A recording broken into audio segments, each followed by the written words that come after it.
Hello আসসালামু আলাইকুম ওয়া রাহমাতুল্লাহি ওয়া বারাকাতুহু বিসমিল্লাহির রহমানির রহিম ইয়া আইয়ুহাল্লাযীনা আমানু ইযা তাদায়ানতুম বিদাইনিন ইলা আজালিন মুসাম্মান ফাকতুবু وليكتب بينكم كتابا بالعدل فقال النبي صلى الله عليه وسلم يغفر للشهيد كل ذنب إلا الدين أو كما قال عليه الصلاة والسلام বদ্ধকার সদামণ্ডলী সমস্ত প্রশংসা সেই মহাশ্রেষ্ঠ যিনি ঘোষণাযোগ্য। তারপরে দরুদ ও সালাম জানাই জানাবে রাসূল সাল্লাল্লাহু আলাইহি ওয়াসাল্লাম এর উপরে যিনি বিশ্ববাসীর জন্য অনুপম। আজকে আমি আপনাদের সম্মুখে যে বিষয়ের প্রতি আলোকপাত করতে চলেছি সেটি হলো ঋণ পরিশোধ করার উপকলন না করার ক্ষতি।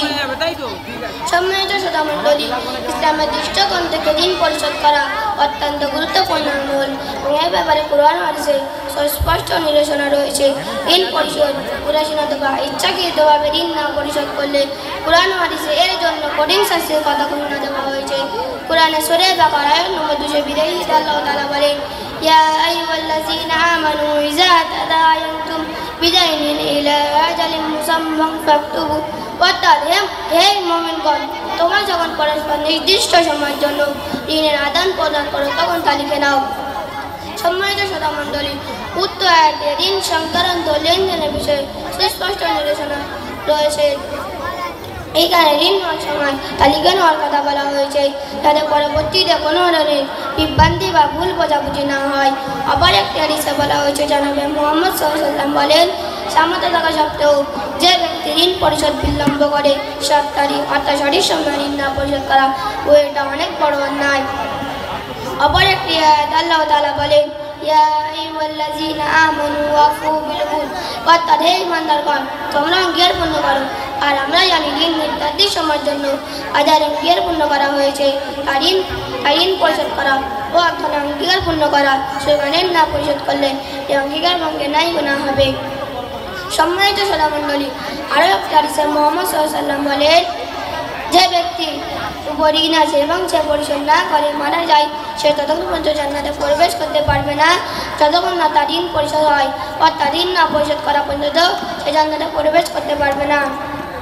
সম্মানিত সদামণ্ডলী, আজকে বড় দুঃখের বিষয়, পরিতাপের বিষয়, আমরা ঋণ নিয়ে তা পরিশোধ করার কোন চিন্তা রাখি না, বরং এমনও মনে সাথে যে ঋণ এই জন্য ন্যায় পরিশোধ করবে না।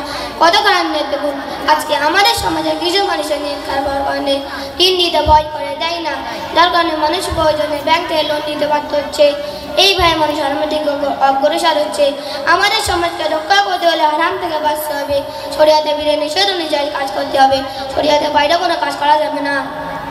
সম্মানিত সদামণ্ডলী, রাসূল সাল্লাল্লাহু আলাইহি ওয়াসাল্লাম অন্য এক হাদিসে বলেন, যে ব্যক্তি ঋণ নিয়ে তা পরিশোধ করার চিন্তা রাখে না সে কিয়ামতের দিবসে চোরবাস করবে।